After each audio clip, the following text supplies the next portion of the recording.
sura ya 24 mstari wa 3 inasema, hata alipokuwa ameketi katika mlima wa Mzeituni, wanafunzi wake wakamwendea kwa faragha, wakasema, tuambie.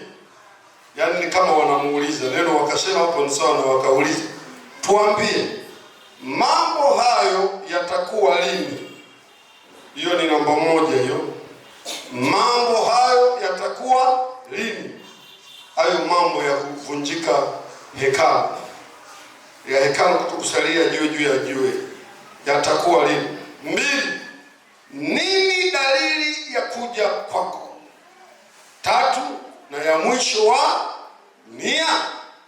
Yesu anaulizwa ajibie mambo matatu, na kwenye sura hiyo ya 24 ameyajibu. Bwana Yesu asifiwe. Sasa kabla ya kwenda kwenye hatua yetu ya leo, nataka nirejee mambo tuliyojifunza huko nyuma, alafu ya tuliyofunza jana na juzi. Kwa siku moja niliwahi kuambia wanafunzi, nilikuwa nafundisha darasa moja, nikasema nani anakumbuka mambo tuliyojifunza huko nyuma? Watoto wote wakanyamaza kimya. Nikasema yani watoto hawajui chochote. Jamani, mmesahau tulichojifunza huko nyuma? Anaonyesha kidole. Mmoja akasema mchungaji, huko nyuma ya jengo huko. Maana watoto wakafuta ufahamu kwamba huko nyuma hatujai kufundishwa chochote, ni nyuma ya jengo huko. Kabili nibadilishe, nikasema Jumapili iliyopita nikaona mikono juu.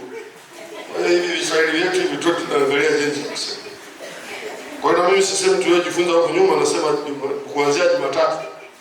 Tuliojifunza kuanzia Jumatatu mpaka jana Jumanne. Kwanza tulipitia ushahidi wa kurudi kwa Yesu. Tukaangalia ushahidi wa aina ngapi? 5. Kwamba huu unatuthibitisha kwamba huyu Yesu atarudi. Na ushahidi huo tulisema Agano la Kale, tuna maandiko tangu Agano la Kale yanaelezea kwa habari ya kurudi kwa Yesu. Shahidi mwingine tukasema maneno ya Bwana wetu Yesu Kristo, yale maneno yeye mwenyewe alikuwa anayasema, alisema nitarudi. Lakini ushahidi wa 3 tukasema malaika siku ile anapaa kwenda mbinguni, kwa hiyo tuthibitishia kwamba Yesu atarudi. Ushahidi wa 4 tukasema mafundisho ya mitume, nyaraka zao na kile walichokiamini kupitia vitabu walivyoviandika, walituambia Yesu atarudi. Na hata ilikuwepo salamu inaitwa Maranatha, maana yake Mwokozi anakuja. Namba 5 tukasema Yesu akiwa mbinguni, maana ile ya namba 2 ilikuwa akiwa hapa duniani. Akiwa amesha kwenda mbinguni, anarudia tena kusema naja upesi. Kwa hiyo tukajiridhisha kwamba Yesu lazima atafanya nini? Atarudi. Tukaja jana tukajifunza aina 3 za kuja kwa Yesu duniani. Tukasema ni kweli Yesu amesha kuja duniani sio mara moja kuanzia Agano la Kale, na tukasema Agano la Kale ujio wake wa Yesu duniani kabla hajachukua mwili unaitwa kwa lugha ya kitaalamu theophan. Jamani, amini. Tukaangalia maeneo karibu 3 hivi kwenye Agano la Kale. Tukasema aliwahi kumtokea Hajiri wakati amekata tamaa, anajua mwanae Ishmaeli anakufa kabisa, akamtokea. Lakini katika kundi lile la watu 3 waliomtembelea Abrahamu alikuwemo. Tukaangalia kwa Yoshua akiwa kwenye vita nzito, alitokea mbele kama amiri jeshi aliyeshika upanga, mpaka Yoshua anauliza, wewe uko upande wetu au upande wa maadui? Anasema mimi ni amiri jeshi wa Bwana, maana yake nimeshuka nije nikusaidie vita. Tukasema kokote Yesu alikuwa anakuja. Lakini tukasema hata kwenye Agano Jipya pale kwenye sura ya 9 ya kitabu cha Matendo ya Mitume, Paulo anathibitisha alikutana na Yesu. Anamwambia, wewe ni nani unayeniuzi? Aliposikia sauti inasema, Sauli Sauli, mbona unaniuzi? Yesu akasema, mimi Yesu ndiye unayeniuzi. Physically yani yuko duniani hapa. Lakini tukasema hata Yohana kwenye kisiwa cha Patmo alitokewa. Na tukasema hata wengine leo wakisema nimetokewa na Yesu tusiwabishe. Swala ni kwamba amewambia nini. Akisema ametuambia tuishi kwa kula mahindi ya kukaanga, tunajua sasa Yesu gani. Lakini tusimbishie mtu anayesema nimetokewa nani? Na Yesu. Kwa sababu bado anawatokea watu. Na sisi hatuna ugomvi na kutokewa kwako. Maadamu au unatuletea habari nzuri, sio mbaya, iwe inayolingana na maandiko, hatuna shida. Japokuwa sasa hatuishi kwa kutegemewa kutokewa na Yesu na mtu. Kwa nini? Yesu hata akikutokea leo hawezi kusema kitu kingine tofauti na maneno ya Mungu yanavyosema. Tukasema sasa hii mitokeo yote ni huko, kutokea ni kudogo kudogo, lakini kutokea kwa Yesu duniani, kuja kwa Yesu duniani kwenye mantiki ni kuja kwake kwa aina tatu. Aina ya kwanza tukasema Yesu alikuja kupitia Mariamu, akazaliwa kwenye hori la kulia ng'ombe kama mtumwa. Kitabu cha Filipi anasema hivi, akaacha enzi na utukufu, akachukua namna ya mtumwa. Na ujio huu misheni yake ilikuwa ni wokovu, ni kutuokoa, kututoa dhambini kwa mauti yake ya msalaba. Ujio huu aliokuja kupitia tumbo la Mariamu ulikamilika na Yesu akaondoka akapaa mbinguni. Jamani, amini. Ujio wa pili tukasema kunaitwa kuja kwake kwa siri. Kuja kwake kwa siri. Na tulizungumza ya kwamba tunajifunza ujio hizi tatu ili tuelewe na maandiko. Andiko hili linazungumzia ujio gani? Andiko hili linazungumzia ujio gani? Vinginevyo unaweza kusoma andiko linalozungumzia ujio wa tatu ukauelezea ujio wa pili, au linazungumzia ujio wa kwanza. Jamani, amini. Ujio wa kwanza una mambo yake. Wengine kwa ujio wa kwanza wamemshusha Yesu, wanamuona kama kiumbe, lakini kule ule ujio wake ulikuwa na maana. Maana ni kuchukua hali yetu halisi. Ujio wa pili tunaosema ni kuja kwa siri, ni kwamba kuja huku, tukio hili watakaoona ni waliookoka peke yao, wanaishi maisha ya kumcha Mungu peke yao. Atakuja kwa siri, na ujio huu hasa tunauita unyakuo wa kanisa. Jamani, amini. Amina, watoto wa Bwana. Unaitwa unyakuo nini? Wa kanisa. Na tukasema shabaha ya ujio huu, kwa nini Yesu aje ujio huu wa pili? Namba moja, kutimiza alichokisema, kwa sababu aliliambia kanisa, aliwaambia mitume, ametuambia hata kanisa leo kwamba atakuja. Asingekuja tungekuwa na Yesu mwongo. Atatimiza ahadi yake aliyosema. Lakini namba mbili, aje alitoe kanisa taabuni. Hapa tulipo ni pabaya. Jamani, amina. Katika ulimwengu tunaugua. Katika nyumba hii Paulo anasema tunaugua. Hii ni nyumba ya mateso, ni nyumba ya dhiki. Kila kitu tulicho nacho is not perfect, sio cha ukamilifu. Tuna uponyaji lakini sio mkamilifu. Leo unashangilia uzima, kesho unashangaa unaumwa. Tuna amani lakini sio kamilifu. Nani ana amani kamilifu kabisa isiyokutana na dhoruba yote? Yupo? Hayupo. Hakuna mwenye amani kamilifu. Unakuwa na amani, kitu kingine kinaingia kinatibua moyo wako. Tuna utakatifu usio perfect. Kuna wakati unajikwaa, lakini Yesu atakuja kututoa kwenye maskani hii mbovu. Ana mahali pengine amepandaa kwa zaidi ya miaka 2000 pa kwenda kutuketisha. Hapa Yesu atafanya mambo mawili. Jambo la kwanza, atafuta machozi yetu, lakini ya pili, atazuia yasije tena. Niliwahi kusema kitu hiki hatuna anayeweza. Wako watu wanaweza kukufuta machozi, lakini hawawezi kuzuia yasije mengine. Lakini Yesu huko atatufuta machozi na kuzuia yasitujie mengine tena. Jambo la tatu, kwa nini Yesu aje? Anakuja alichukua kanisa ili aachilie dhiki kuu. Biblia inasema ile siri ya kuasi, katika kitabu cha Wathesalonike, inatenda hata kazi hata sasa. Lakini yupo azuiaye, atakapoondolewa ndio yule asi atakapofunuliwa. Yaani sasa hivi unaona uasi na uovu uliopo hapa ni nusu. Tunasubiri kanisa liondoke. Unajua sasa hivi kuna uovu mkubwa sana. Tunaishi dunia yenye uovu mwingi. Mimi kuna kipindi nimekuwa nikiwaza, sijajua nyoyo zangu mlivyo, lakini kuna wakati unaweza kukasi kila masimu ukakasirikia hata media, ukakasirikia kabisa. Kwa sababu vitu ya ajabu yako kwenye ulimwengu yanamchafua hata asiyetaka kuchafuka. Jamani, amini. Yesu atakuja ili afungulie hukumu ya dhiki kuu ambayo sasa hawezi kuifungulia kwa sababu kanisa lipo. Kila akiangalia maovu yanayoendelea na uasi unaoendelea, anasema nikiamua kuiadhibu dunia kwa 100% nitapiga na watu wangu. Kwa hiyo ananyamaza. Sasa atakuja atutoe ili aachilie hukumu. Huo ni ujio wa pili. Ujio wa tatu tulisema kunaitwa kuja kwake kwa wazi, ambapo andiko lake kubwa liko kwenye Ufunuo wa Yohana 1:7. Anasema tazama yuaja na mawingu na kila jicho litafanya nini? Litamuona, na waliomchoma watamuomboleza. Kuja kwa wazi. Huko kuja, Yesu amekuja kulichukua kanisa ameenda nalo mbinguni, na huko kutakuwa kuna miaka 7. Miaka 3.5 inaitwa hukumu ya watakatifu. Miaka 3.5 inaitwa harusi ya mwana kondoo.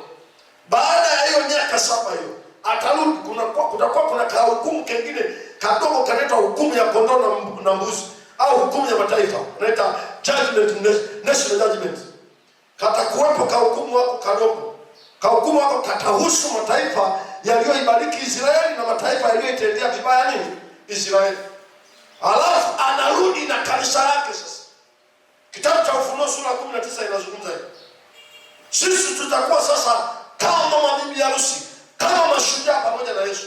Huko kunaitwa kurudi kwake kwa wazi, kuja duniani kwa wazi. Hapo ndipo kila jicho litafanya nini? Litamuona. Jamani, amini. Anakuja kufanya nini? Tulizungumza. Kwanza anakuja kumfunga shetani.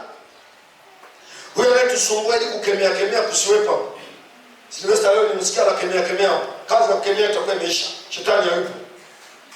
Lakini anakuja pia kuwakomboa Israeli, watakuwa taabuni. Na tukasema shida au vita anayekuja kuwakomboa Israeli Yesu anaporudi na kanisa lake, ndicho kipindi pekee ambacho taifa la Israeli litanywea. Ndio maana maandiko yanasema watamtazama waliomchoma. Nisema Israeli haijawahi kupigwa mpaka Mungu aruhusu ifanye nini? Ipigwe. Na ndio maana tunasema hata sasa ikipigwa hatuna andiko. Ikipigwa hatuna nini? Hatuna andiko. Yetu tutanyamaza kimya, hicho kitu Biblia haijasema. Hiki kipindi Israeli ni kipindi cha kuendelea kujikusanya kama taifa, ni kipindi cha kuandaa zana kwa ajili ya kujenga hekalu lao lile la Sulemani pale mahali upo msikiti na lazima unoke wajenge. Ni kipindi cha kuandaa mnyama kwa ajili ya sadaka. Ndio kipindi wanajikusanya, sio wanajikusanya kwa sababu wanamtaka Yesu. Wanajikusanya kwa sababu ya ahadi ya Mungu kwao. Mungu alivyosema kuhusu taifa hilo. Jamani, amini. Lakini kipindi cha dhiki kuu watapigwa. Tulisema kama Yesu angechelewa asirudi na kanisa lake kuizuia ile vita, hakuna Mwisraeli hata huyo ambaye angeokoka. Kwa sababu ile vita itakuwa imechochewa, inaitwa vita ya Hamagedonia. Itakuwa imechochewa kwa ajili ya kuwamaliza Wayahudi kabisa. Na watakuwa wamekusanyika kummaliza Myahudi. Lakini Yesu atawatokea kwenye kusanyiko lao na kuwapiga vibaya sana. Na maandiko yanatuonyesha nguvu Yesu atakayetumia kukomesha ile vita, ambayo damu yake iliyomwagika. Maandiko yanasema damu ambayo itamwagika kwenye ile vita itatengeneza mto unaweza kutembea maili 200, na kina chake farasi akiingia maji yanafika kwenye shingo. Damu ile inafika shingoni.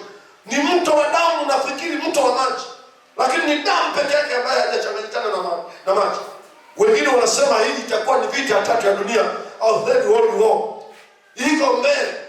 Kwa hiyo kitu cha kufanya ni wewe kuchangamka sasa hivi. Yesu akija kulichukua kanisa na wewe akuchukue. Lakini dunia inasubiri mapigo makubwa na ya hatari sana. Ya hatari sana. Jamani, amina.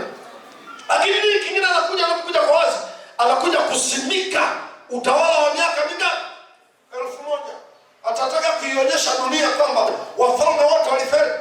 Na hii iko hata kwenye lile sanamu aliyoona Danieli. Lile liliokuwa na kichwa cha dhahabu, sijui kifua cha shaba, sijui chuma, alafu udongo na chuma.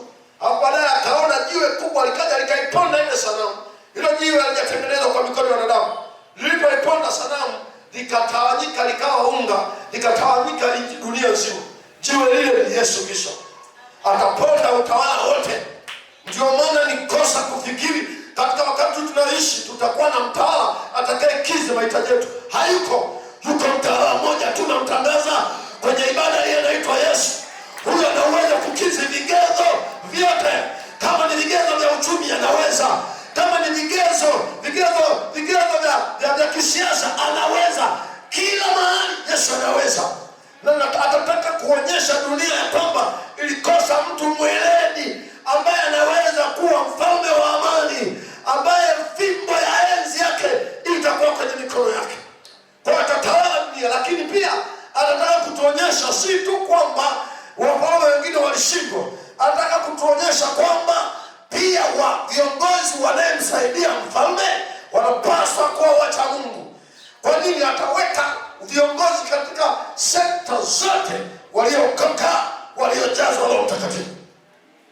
Hamjashangilia kwa sababu hamtakuwepo. Na hii niwaeleze. Hiki ni kilio kikubwa sana. Kama kuna mambo yanatuumiza sasa, ni pale tunapohitaji msaada kwenye sekta fulani, alafu yuko mtu wa Mungu feki mahali hapo. Yaani wewe unahitaji msaada eneo fulani, labda ni eneo la matibabu, ambapo unajua yuko mtu wa Mungu so, alafu unafika pale ni mpaganizi. Anakwambia pata utaratibu. Sio pata utaratibu kwa maana ya ukae mstari. Pata utaratibu kwa maana kama kuna kidogo kitu wenzako wao wanatoa na wao fanya nini? Utoa. Isingetegemewa sisi tunayemcha Mungu kila mahali tukiwepo palitakiwa pasiwe na urasimu. Mtu mmoja sijamsikia anapiga makofi anielewe ninachokisema. Lakini sasa umejaa ujanja. Kila mahali umejaa ujanja. Mtu mmoja alisema hivi ya kwamba mtu ambaye anaaminika ni msusi tu, lakini nadhani na wasusi na wenyewe wameanza kuboa. Usipoangalia watakushuka upande. Alafu anakuambia naondoka kidogo nimeitwa, kumbe anaenda kumshukia mtu kuona nyingine kule. Unarudi umefunga kilemba upande. Kila mahali pana ujanja wa ajabu. Yesu atasimama na waaminifu kutawala. Wakuu wa mikoa watakuwa waaminifu. Bunge zima litakuwa la waaminifu. Hatuna mikataba feki itasainiwa. Mikataba yote imenyooka namna hii. Nchi itakuwa imenyooka namna hii. Mpe Yesu makofi ya heshima.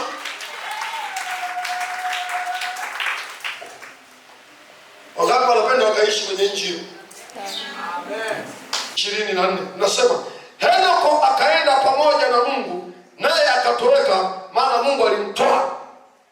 Kwa hiyo huu unyakuo, yani kuchukuliwa ghafla na kuondoka kama mwewe amekuja kubeba kitoto, japokuwa ile ubebaji ni mbaya wala jeruhi, sisi hatutaondoka kama majeraha.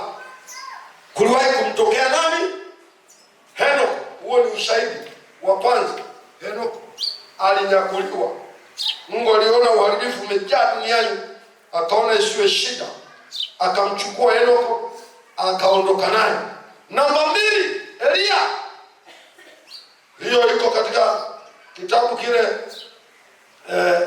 cha Wafalme wa pili, sura ya 2 mstari wa 9 hadi wa 10. Elia. Maandiko yanasema hata ikawa alipokwisha kushuka, hiyo Wafalme wa pili hiyo sura ya 2 mstari wa 9 hadi wa 10. Hata ikawa walipokwisha kushuka, Elia akamwambia Elisha, omba kwangu lolote utakalo nikutendee kabla sijaondolewa kwako. Elisha akasema, na kuomba sehemu maradufu ya roho yako na iwe juu yangu.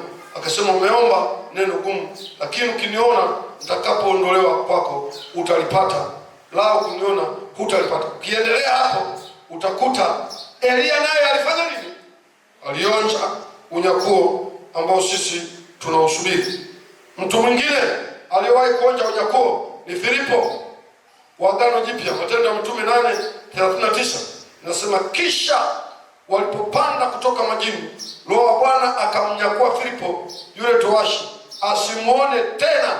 Basi alikwenda zake akifurahi. Filipo alikuwa anafanya huduma, anamhubiria towashi.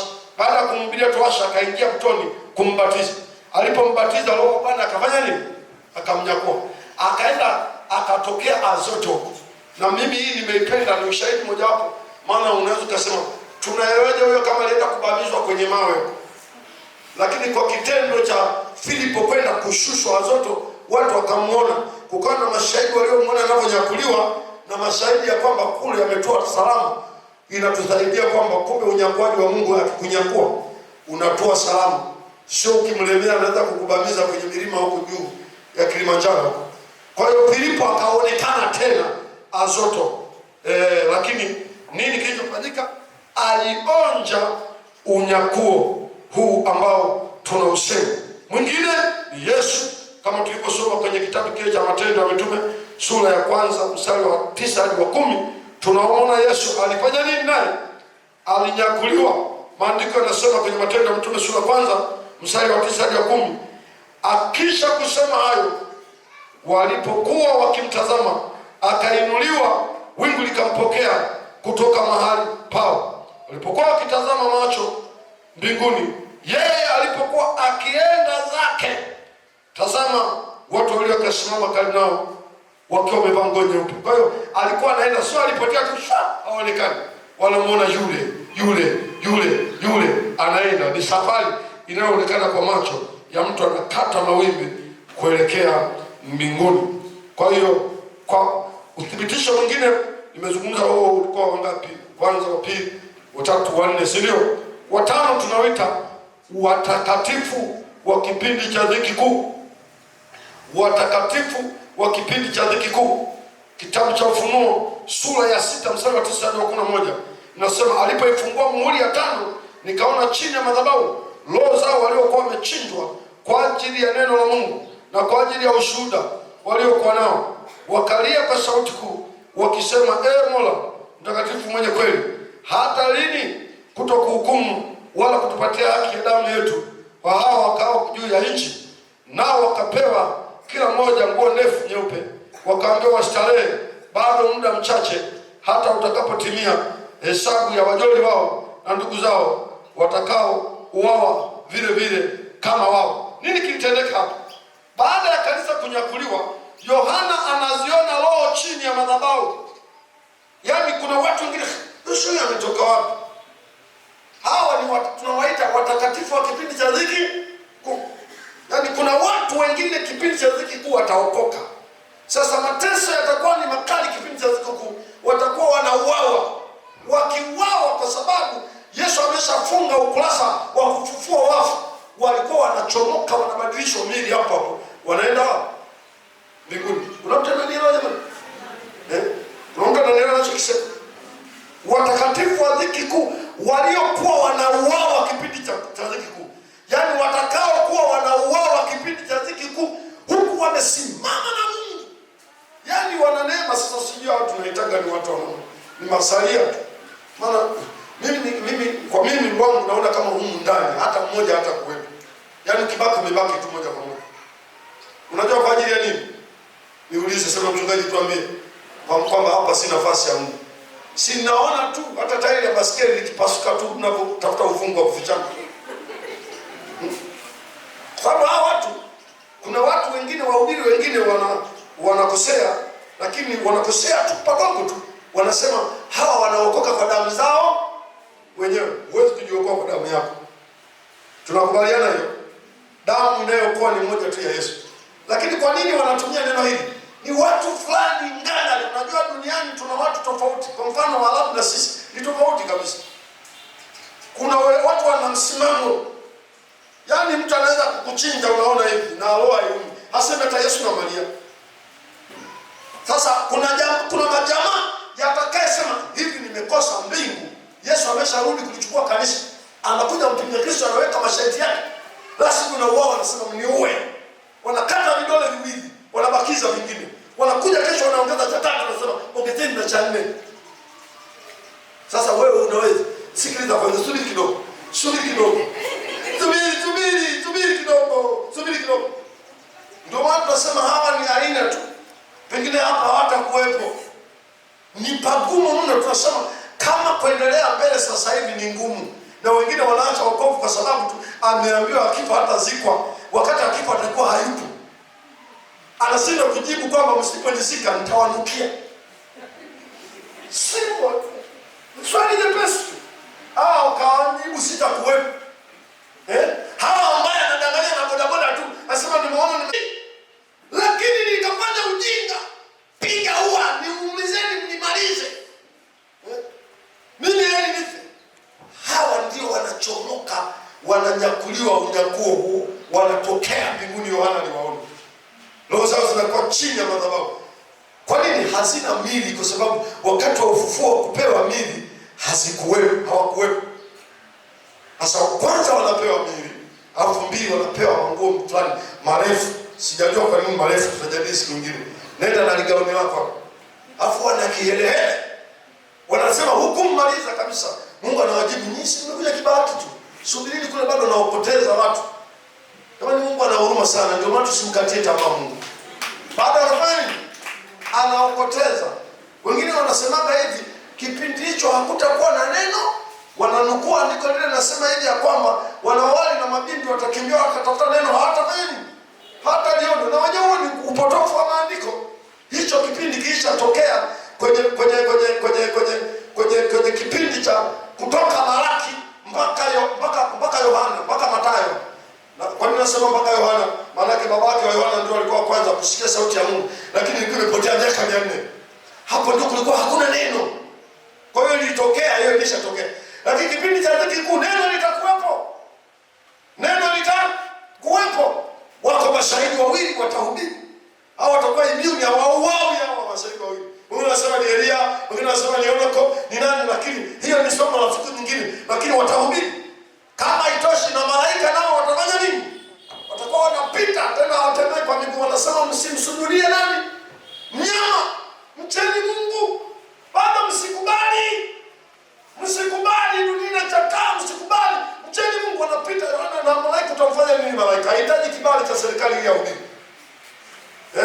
Lakini wako mizeituni wawili na wenyewe watahubiri, watakuwa wauawi. Hata ukipiga mkuki uingia kutokea hapa hawafi mpaka amalize kazi.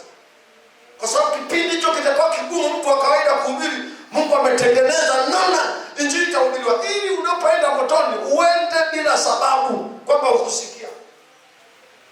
Kwa hiyo hapa tunawaona hawa watakao kuwa wanakufa watatokea kule. Kitheology wanasema hawa mbinguni watakuweje? Maana wametokea kule, wamekufa huku duniani, hawakufanya kazi yote kanisani. Wengine wanasema wao watakuwa wanapiga deki, wanatoa vyombo tukila. Sasa kama ni wewe ndio ukubaliane na tena na tufanye haraka, toa sasa bakuli hiyo. Tashiba mimi. Ndio nasema mbinguni hakuna kula juu, lakini tutaonaga huko. Ila kuna harusi ya miaka 3. Kuna sherehe. Na Yesu alisema sitakunywa tena mzao wa mzabibu mpaka nitakapokuwa pamoja na nyinyi katika ufalme wa nani? Wa Baba yangu. Sasa sijui huko tutakuleje. Mbingu zikaondolewa kama ukurasa. Unaona haya maneno haya? Mbingu zikaondolewa kama nini? Kama ukurasa. Kama ukurasa ulivyokunjwa. Na kila mlima na kisiwa kikahamishwa kutoka mahali pake. Mstari wa 15. Ishao wa 14. Lakini Petro wa pili 3:7 inasema, lakini mbingu za sasa na nchi za sasa zimewekwa akiba kwa moto, kwa neno hilo zikilindwa hata siku ya hukumu na ya kuangamia kwa wanadamu wasiomcha Mungu. Hiyo ni Petro wa pili 3:7, inaeleza mwisho kabisa wa dunia. Mwisho utakuja baadaye, baada ya Yesu kurudi mara ya kwanza na kurudi mara ya pili. Mbele ndio utakuja mwisho. Alafu kwenye Mathayo 24:14, Mathayo 24:14 nasema, tena habari njema zitahubiriwa katika ulimwengu wote kuwa ushuhuda kwa mataifa yote, hapo ndipo ule mwisho utakapokuja. Anazungumzia mwisho kabisa. Jamani, amini.